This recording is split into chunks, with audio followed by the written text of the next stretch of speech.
Picture the headlines in the height of the pandemic: outbreak, infection, mutation. But this language wasn't only being used in discourse around the virus.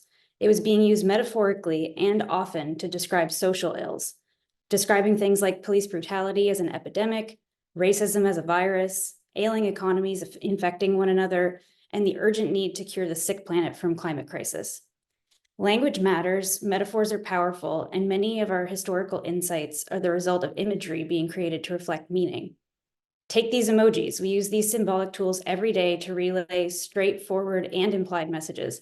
For instance, I thought about using an eggplant emoji to illustrate this, but then decided it wasn't appropriate for a school presentation. The important thing, though, is that art does this too. It's both an outlet and a mirror for social discourse, and the meanings and references drawn from it have a way of spreading around. The spread of illnesses has long been conflated with social disorder and symptoms with the prevailing fears of an era. Large-scale health threats also have a track record of initiating societal transitions that have significant impact on visual culture. For example, the Renaissance following the Black Plague, protest art and new media following the onset of the AIDS epidemic, and modernism alongside the endemic rise of cancer and fear of the bomb. My research looks at three key stages in this process leading into the COVID era. First, how we've been interpreting contagious illnesses through metaphor for centuries in an effort to understand them and the world around us.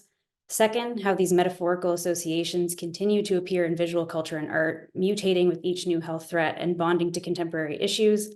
And finally, how the artistic framing of social and political dynamics can have an infectious effect on perception. So let's talk about COVID. In my observations, there are some thematic similarities that this era shares with prior epidemics and some new. We have the classics like invasion with longstanding ties to xenophobia and colonialism, one group infecting the other. In contemporary art, this often appears as cultures or nature reclaiming physical space. Then we have transmutation, the ever-shifting nature of disease that can change us. Sculptures of hybridized bodies combined with animals, plants, or technology are all very hot right now. And the slightly newer spread and growth, the global world increasing communication of disease and messaging, prompting artists to explore the impact of diasporic histories, industrialization, and extreme politics. Understanding these metaphors isn't just about appreciating art. It's about understanding the pulse of our society and how powerful associations, in combination with the imaginations of artists and curators, have impacts that reach far beyond their immediate audiences. Illness, interpretation, and exhibition are a network so dense with medical and metaphorical relationships that ever tracing one strain back to the source would be impossible. It is worth investigating, though, because for something that is essentially invisible, COVID has impacted our world and how we see it.